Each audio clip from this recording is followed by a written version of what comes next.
சாய் பக்தர்களுக்கு என் அன்பு வணக்கங்கள். ஓம் சாய்ராம். என் அன்பு குழந்தையே, இன்று எதற்காக உன்னை தேடி வந்துள்ளேன் தெரியுமா? இன்று உனக்கு ஒரு முத்தான 3 செய்தியை சொல்ல வந்தேன். என்ன செய்தி என்று கேட்கின்றாயா? உன்னை விட்டு வெகு தூரத்தில் இருக்கும் உன் உயிரான உறவு இத்தனை நாள் சொல்வதற்கு அந்த நேரம் வரவில்லை. இப்பொழுதுதான் அதை சொல்ல நேரம் வந்துள்ளது உன் துணைக்கு. உன் துணை உன்னிடத்தில் சொல்ல முடியாத வார்த்தைகளை அதை எப்படி வெளியே சொல்வது என்று தவித்துக் கொண்டிருக்கின்றார். ஏன் என்றால் நாட்கள் பல ஆகிவிட்டது அல்லவா? இருவரும் முகத்திற்கு நேராக பார்த்து பேசி காலங்கள் ஆகிவிட்டது அல்லவா? எப்படி உன் முகத்தில் விழிப்பது என்ற தயக்கத்தில் தான் உன் உறவு இப்பொழுது தவித்துக் கொண்டிருக்கிறது. ஆனாலும் உன்னோடு சேர்ந்து வாழும் ஆசை உன் துணைக்கு இருந்தாலும் பல காரியங்களால் அதை மறைத்து வைத்து கொண்டு தான் இருக்கிறார். இப்பொழுது என்ன நடக்கிறது என்று தெரியாமல் வருத்தத்தில் இருக்கும் உனக்கு அந்த காரியங்களை நான் சொன்னால் உனக்கு சந்தோஷமாக இருக்கும்.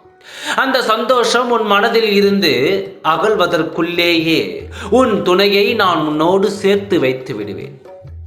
இது நடக்குமா என்று நினைத்த காரியத்தை நான் நடத்தி கொடுக்க போகிறேன். உன் உறவோடு சேர்ந்து விட்டாலே உன் வாழ்க்கை எத்தனை அழகாக வேணும், எத்தனை சந்தோஷம் நீ பெறுவாய் என்று எனக்கு தெரியும். இப்படிப்பட்ட தருணங்கள் கட்டாயம் உன் வாழ்க்கையில் நடக்கத்தான் போகிறது. யார் தடுத்தாலும் நிற்காது. யாராவது தடை செய்ய வந்து விடுவார்களோ என்று வருந்தாதே. உனக்காக உன் துணை உன்னோடு வந்து சேர்வதை யாராலும் தடுக்க முடியாது. பிறரை நினைத்து கொண்டே உன் வாழ்க்கையை வீணடித்து கொண்டே இருக்காதே.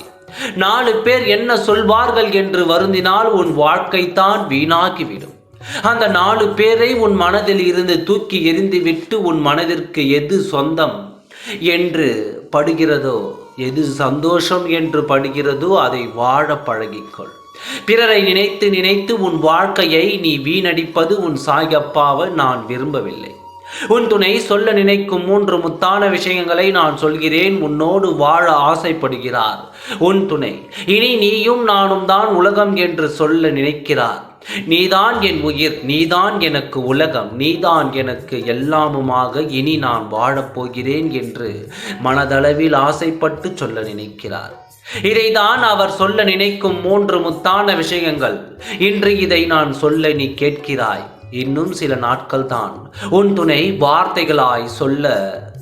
அந்த வார்த்தைகளை கேட்டு நிம்மதியாக இந்த உலகத்தையே வென்றுவிட்டோம் என்று மனதளவில் எவ்வளவு சந்தோஷப்பட போகிறாய் என்று பார். காலங்கள் இருக்கிறது, நல்லதே நடக்கும். ஓம் சாய்ராம். நன்றி, வணக்கம்.